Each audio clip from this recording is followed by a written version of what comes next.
बहरी गूंगी सरकार की ये समझ में नहीं आ रहा है कि किसानों के साथ में अन्याय क्यों कर रही है। इन्होंने पहले किसानों के साथ में इस बात का धोखा किया कि हम संपूर्ण कर्जा माफ करेंगे, वो तो किया नहीं।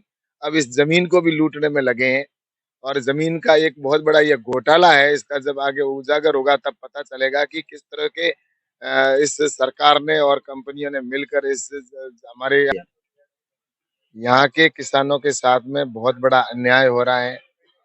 इस क्षेत्र के साथ अन्याय ये राजस्थान की सरकार कर रही है। बहुत बड़ी मिलीभगत है और इसमें मुख्यमंत्री से लेकर और नीचे तक सारे तार जुड़े हुए हैं और जिसकी वजह से ये यहाँ पर उपजाऊ जमीन है वो कंपनियों को देने का काम कर रही है। इसको लेकर हमारे यहाँ के पूर्व विधायक हैं और सभी भारतीय जनता पार्टी के कार्यकर्ता और किसान आंदोलनरत है पिछले लगभग 17-18 दिन से। लेकिन इस यहाँ के किसानों के साथ में बहुत बड़ा अन्याय हो रहा है। इस क्षेत्र के साथ अन्याय ये राजस्थान की सरकार कर रही है। ये कंपनियों के साथ में मिलकर और जो किसानों की उपजाऊ भूमि है उसको इनको देने का काम कर रही है।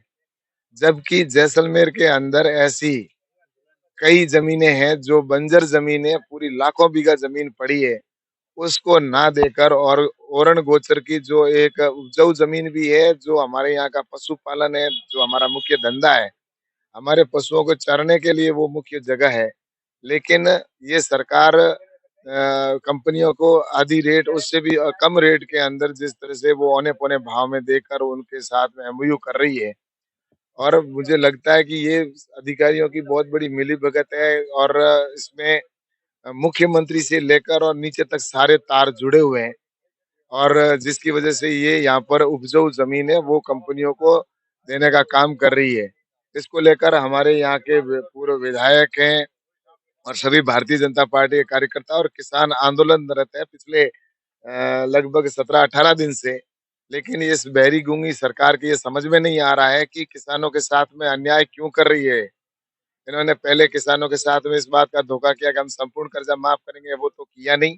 अब इस जमीन को भी लूटने में लगे हैं और जमीन का एक बहुत बड़ा ये घोटाला है। इसका जब आगे उजागर होगा तब पता चलेगा कि किस तरह के इस सरकार ने और कंपनियों ने मिलकर इस हमारे यहाँ की जमीन को लूटने का या लेने का काम किया है। और इसलिए हम आने वाले वक्त के अंदर यहाँ पर बड़ा आंदोलन करेंगे और जरूरत पड़ी तो इसको और ऊंचे तक राजस्थान तक इस आंदोलन को ले जाएंगे।